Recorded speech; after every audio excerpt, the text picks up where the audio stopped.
Covid-19, mon cher Moussa Moïsi, là. Oui. C'est important de revenir sur ce sujet. Entre mesures, barrières et contingences politiques, la riposte est-elle perdue? C'est la question que nous nous posons ce matin, mon cher Moussa Moïsi, là. Bon, je pense que la riposte n'est pas perdue et le combat n'est pas perdu non plus pour la Guinée.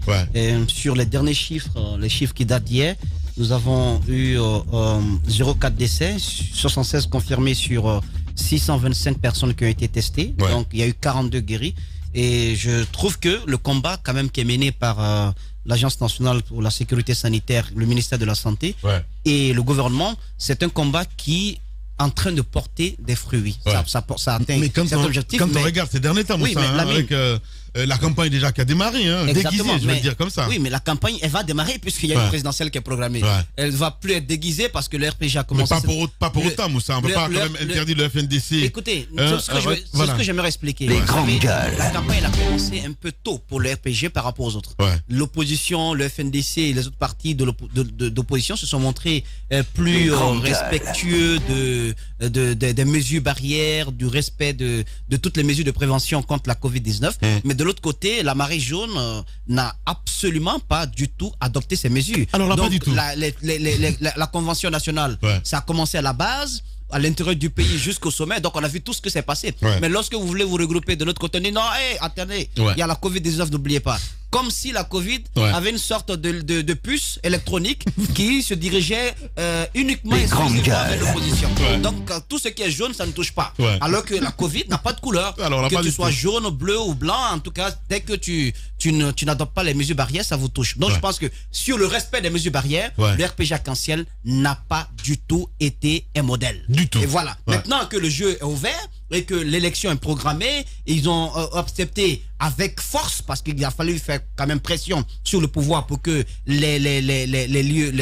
nos différentes mosquées, soient ouvertes. Mais je pense que c'était pas normal, c'était une sorte de mécréance à mon avis. Parce que je le dis comme ça, on pouvait pas réunir autant de monde qui prient. Quand vous le demandez, c'est quoi votre religion en fait. Non, mais c'est indécent. ils sont à 80. Je sais que c'est indécent. Mais c'est fait à dessein, mon cher ami. Ils sont à 95% musulmans. Ils se réunissent au palais du peuple. Vous leur demandez c'est quoi votre religion? Ils vont dire islam. C'est qui votre prophète? Ils vont parler de paix et salut sur le prophète Mohammed. Mais ils savent que le gouvernement auquel ils appartiennent, la majorité, n'a pas accepté l'ouverture de ces mosquées qui respectent un certain nombre de règles. Il y a un truc que vous n'avez pas compris. Le jour que le président a déposé sa candidature, c'est le même jour. C'est pour ça que je dis c'était fait à dessein. Il y a eu une manifestation. Il y a eu une manifestation. Mais oui, il y a une grandiouse manifestation à Kaloum. Okay. Oui, les gens sont sortis. L'imam de Boulbene ou je sais pas de Coronti. Parce qu'il faut rendre hommage à cet imam qui a quand même dit non, c'est pas normal. On peut pas continuer à nous demander de rester à la maison. Vous avez vos t-shirts, vous partez, vous paradez dans la ville, vous faites vos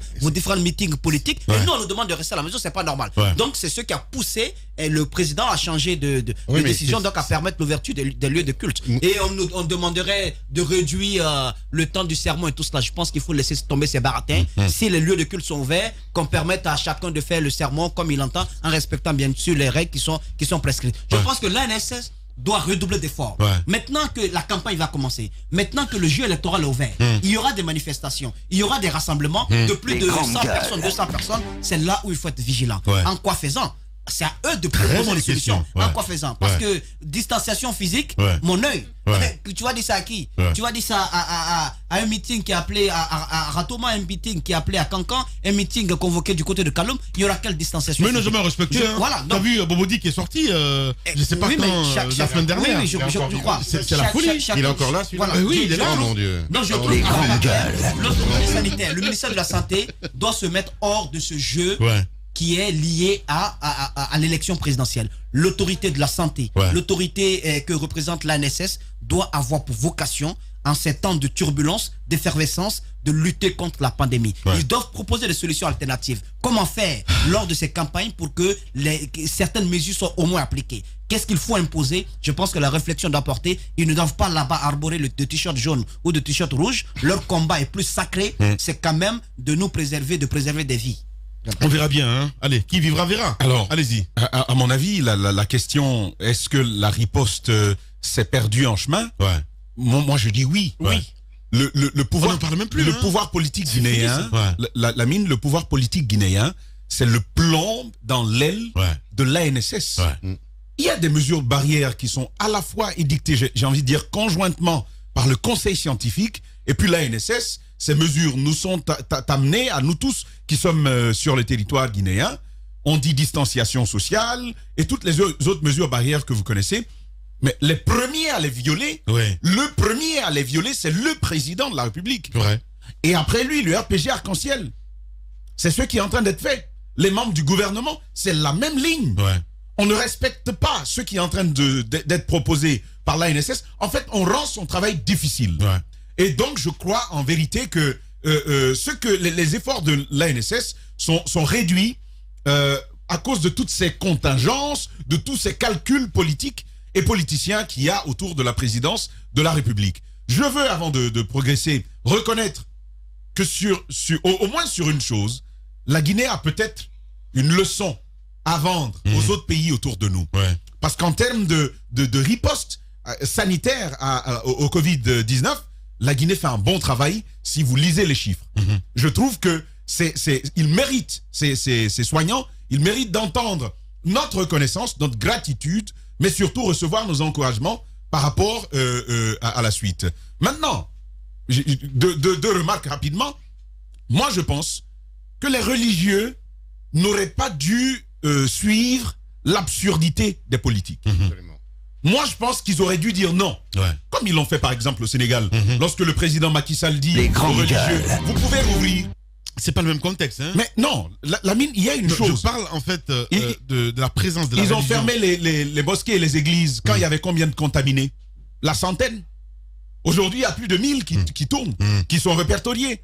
On dit, bon, maintenant, vous pouvez ouvrir. Non, je regarde quand vous faites la différence entre le nombre total de malades et de guéris. Vous trouvez qu'il y a encore une grande ligne à tenir. Et c'est quand les signaux ne sont pas verts, quand ils sont au rouge, qu'on nous dit non, allez rouvrir. En fait, ils n'avaient plus le choix. Leur propre comportement les contraignait à autoriser que les lieux de culte soient ouverts. Mais ce n'est pas parce que l'autre baigne dans la folie qu'on va se la permettre, nous aussi.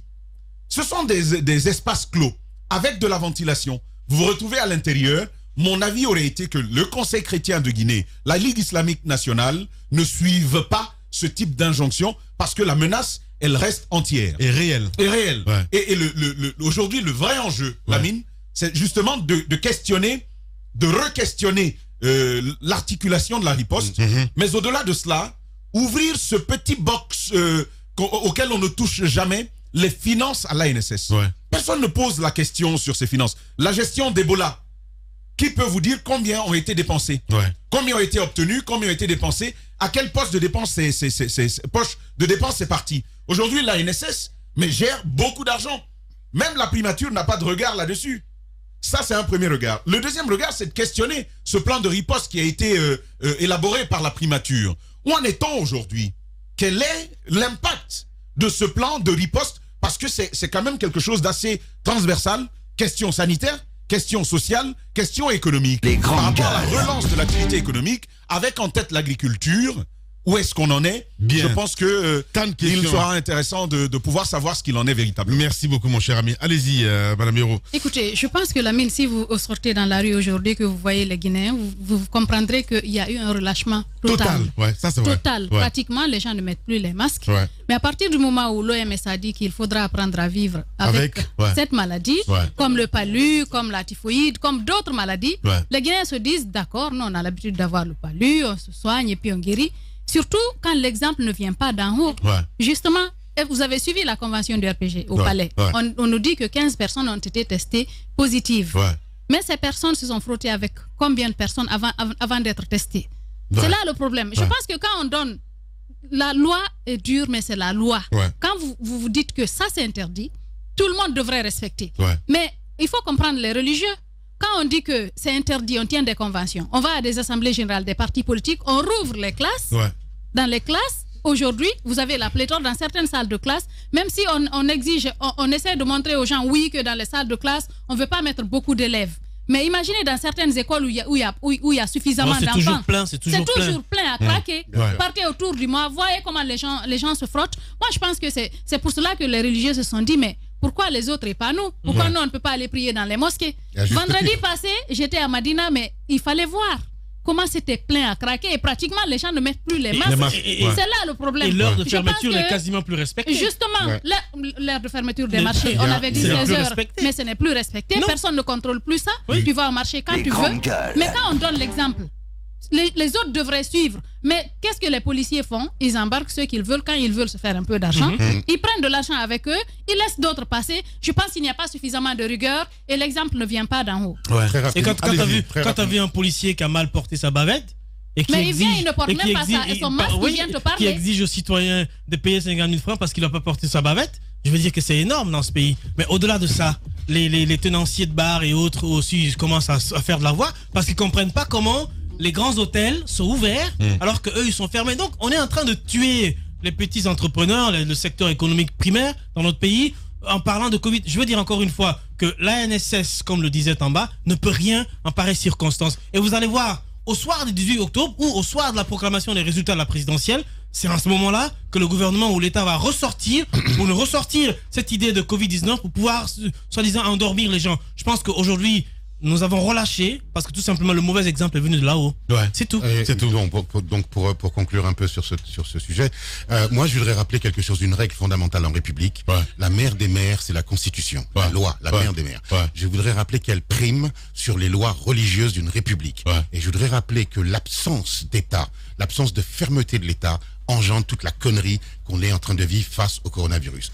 Toutefois, je voudrais quand même, dans une note d'optimisme, parce que je suis quand même fier de ça, le monde entier prédisait une catastrophe en Afrique, et je ne sais pas si c'est du fait qu'on vit dans la crasse, qu'il n'y a pas de système sanitaire, etc., mais qu'on est habitué au virus, mais je trouve que l'Afrique, en général, et la Guinée en particulier, résiste. Moussa disait même ici que les Noirs étaient immunisés. Oui, mais les Noirs sont immunisés, comme on dit. C'est Moussa qui l'a dit ici.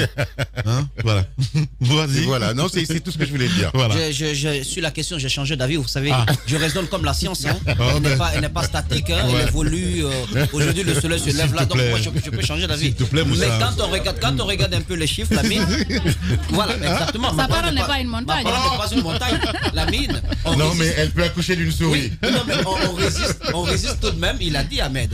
Et Moussa Yoro a rappelé un peu ce que l'OMS a conclu finalement. Je pense qu'on résiste mieux par rapport aux autres. Ça ne veut pas pour autant dire qu'il faut laisser tomber toutes les mesures. Pour les personnes qui n'ont pas d'autres pathologies. Maintenant, moi je vous explique une chose. Et avec la Covid-19, il faut s'apprêter à rester avec. Il faut s'apprêter à vivre avec. Je pense que est-ce qu'il y aura une date? C'est l'espoir que je me fais, mais est-ce qu'il y aura une date à laquelle on va nous dire, écoutez, à partir de cette date, comme pour Ebola, il n'y a plus un seul cas de Covid-19 dans ce pays. En 2022. Je ne sais pas, mais je garde espoir, mais à la lueur, voir les choses avec la résistance, parce que je pense que nos organismes se sont habitués. Mais les symptômes, quel est ce Guinéen qui peut dire qu'il n'a pas ressenti un seul symptôme de la Covid-19? Un seul. Personne. Il n'y a pas. Moi, à un moment donné, j'ai tout perdu. Oui, c'est vrai. J'ai perdu l'odorat, j'ai perdu le goût. À chaque fois, il partait pour se faire dépister. Je me suis fait dépister au moins 3 fois. Je dis, mais qu'est-ce qui ne va pas? Mais quand je me fais dépister, c'est négatif. Mais pourtant, la perte de l'odorat, les scientifiques disent que c'est un signe sans équivoque de la Covid-19. Non, mais Moussa Moïse. Voilà. Oui, mais ce signe-là, parce que j'ai pas encore eu une maladie. J'ai pas encore eu une maladie, en tout cas, jusqu'à ce jour, qui m'est privé de mon odorat. Il n'y en a pas. Moussa Moïse. Non, c'est pas ton odorat en fait. C'est pas ton odorat. Sans oublier que 30% des tests, pratiquement, 30% des tests sont pratiquement faux. On peut faire des tests et tu sois positif et que ça ne sort pas positif. Il y a eu des cas comme ça. Surtout les tests rapides.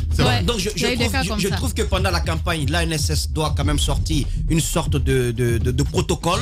Il faudrait qu'il y ait une orientation, qu'on dise voilà ce qui est permis, voilà ce qui n'est pas permis. Il ne faut pas laisser faire les politiques. Il faut quand même réglementer cela. Non, mais où est parti le port du masque et tout cela. Par rapport au port du masque, quand même, j'ai fait un constat. À Abidjan, je pense que Conakry est meilleur élève par rapport à Abidjan. Sur le port du masque. Depuis le début, Moussa, là-bas, c'est autre chose. Mais ici, je pense que le Guinéen, à cause peut-être des coups de crosse que les policiers peuvent nous donner, mais le Guinéen respecte mieux le port du masque.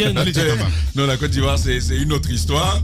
On sait qu'on est mélangé dans ce studio. Il y a des Ivoiriens, il y a des Libériens.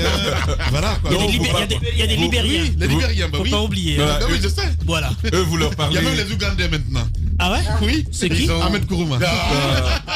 Allez-y. Alors eux, vous leur parlez de Covid, ils vont vous dire ça c'est maïs. Donc ils s'en foutent. Quand il y a eu la grippe aviaire, c'est devenu...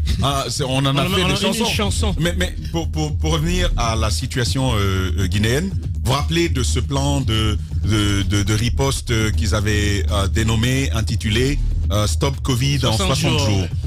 Il y avait donc des actions sanitaires qui étaient démultipliées, les tests devenaient massifs. Au-delà des tests, il y avait également des vivres qui étaient distribués sur une période de 2 mois. Il y avait, au-delà des vivres, de l'argent et de la sensibilisation. Aujourd'hui, on sait tout naturellement, pour la simple raison que nous sommes en septembre, que ce plan n'a pas fonctionné. Nous sommes maintenant à 3 mois qu'il a été lancé. L'épidémie continue à avoir libre cours. Justement, ce sera important que l'on puisse avoir, que l'on puisse questionner justement ce type de réaction. Qu'est-ce qui va être fait en regard de l'échec de ce plan-là? Mais vous savez, il y a des efforts qui sont réalisés. Je termine rapidement. Il y a des efforts qui sont réalisés. Mais tant qu'on n'aura pas pris la décision d'accompagner ces efforts de l'ANSS, on va perdre du temps. L'épidémie va devenir endémie. Et au-delà de tout, ce qui est encore très très grave, ce sont beaucoup de ressources qui auraient pu servir à autre chose, qui vont aller comme ça, qui vont être envolées dans le cadre de cela. Alors, allez-y, mon cher. Juste une petite parenthèse. Moi, je voudrais dénoncer un fait. C'est-à-dire qu'il y a un véritable racket qui est organisé vis-à-vis de nos compatriotes qui voyagent et vis-à-vis des étrangers. C'est-à-dire que quand tu... Oui. À l'aéroport ici Non, pas à l'aéroport, au niveau des tests. C'est-à-dire que quand tu vas aujourd'hui faire un test, que tu veux prendre l'avion, les petites fourmis, les petites de l'administration savent tellement que tu es pressé, ils te font payer pratiquement $200 pour que tu récupères ton test, et ça c'est inacceptable. Et deuxième chose, j'aimerais bien que l'on me dise ce qu'est devenu le fameux numéro vert dont on a tant parlé. On ne sait pas où il est, on ne sait pas ce qu'il est devenu, et il faudrait peut-être aussi le remettre en place. Voilà. C'est très bien dit. Je veux dire, très bien. Si vous êtes victime, en tout cas, de ces raquettes-là, ça serait mieux de filmer. C'est insupportable. Et puis voilà quoi. Oui, il y a beaucoup de témoignages là-dessus. Mais ce que je voudrais dire, je veux le dire particulièrement à Moussa Boye, c'est que depuis le début, ou bien avant le début des conventions, le conseil scientifique, c'est un conseil qui a quasiment disparu. On les entend plus. Comme au début, les recommandations, je sais pas si les recommandations... Ils ont bien fait. Les recommandations... Ils ont bien fait de disparaître. Mais oui. Pour la simple raison qu'au-delà de l'ANSS qui n'a rien à faire avec les recommandations du conseil scientifique, il y a des gens comme Roby, qui ne prennent pas la peine de lire ces recommandations-là, et qui vous disent tout de suite que ce n'est que de la littérature. Vous vous rappelez de la dernière émission qu'on a eue là, je me souviens. Donc tu n'as pas le droit, et jusqu'à preuve de contraire, tu n'as pas le droit de réclamer. Je ne réclame rien. Tu n'as pas le droit de réclamer le conseil scientifique. Je ne réclame rien, je suis en train de me moquer d'eux. Au contraire. Et jusqu'à présent, et jusqu'à preuve de contraire, je continue à dire que c'est de la littérature. Vous êtes en train de pleurnicher dans ce studio en disant que les mesures barrières. Attendez, ça continue, ça commence. Ils sont en train de se plaindre. Tout le monde se plaint. Les mesures barrières, etc. Convention par-ci. Faudrait que ceci, faudrait que cela. Tout ça pourquoi? Parce que les recommandations, les fameuses recommandations de ce conseil scientifique ne sont pas prises en compte. Et permettez-moi d'aller jusqu'au bout. Permettez-moi d'aller jusqu'au bout. Donc je ne suis pas le seul à battre en touche ces recommandations du conseil scientifique parce que ça vient de là-haut. Encore une fois, vous êtes en train de parler de prendre des mesures lors de la campagne et tout ça. Ils n'ont pas pu prendre des mesures au Palais du Peuple lors des conventions. Ils n'ont pas pu prendre des mesures au jardin de 2 octobre lors des différentes conventions des mouvements de soutien. Ils n'ont jamais pu prendre de mesures. Je n'ai pas encore vu la présence de l'ANSS pendant ces conventions. Je n'ai pas vu. Je n'ai pas vu des déclarations. Non, permettez-moi. Je n'ai pas vu. C'est comme ça, on va se quitter, mesdames et messieurs. Roby, voilà, allez. Attendez, si vous avez vu, vous le dites. Mais moi, j'ai pas vu de présence. Bien. Et je n'ai pas vu de présence et je n'ai pas vu de rapport en ANSS me parlant des cas de Covid détectés, à part les 15 dont Madame Yoro parle, des cas de Covid détectés autour des conventions. Ça veut dire que l'ANSS était là. Je veux dire, encore une fois. Il divague parfois. Je veux dire, je ne suis pas le seul à le faire. Nous sommes tous inquiets parce que tout simplement, les recommandations du conseil scientifique. T'as pas l'air inquiet, hein, toi? Comment ça? Alors là, pas du tout. Ben si. Heureusement que c'est un Libérien. Allez, prenez soin de vous, mesdames et messieurs. C'est comme ça, on se quitte pour le compte de ce numéro. Demain, on se retrouve pour d'autres numéros. Dans un instant, sur Radio Espace, c'est Sega Diallo que vous allez retrouver évidemment avec Football Factory. Et puis un peu plus tard, à 13h, notre ami Kevin Boa avec la grande famille pour votre plaisir. Nous, on se retrouve ce soir à 19h pour un slash. Prenez soin de vous. Allez, à demain. Au revoir.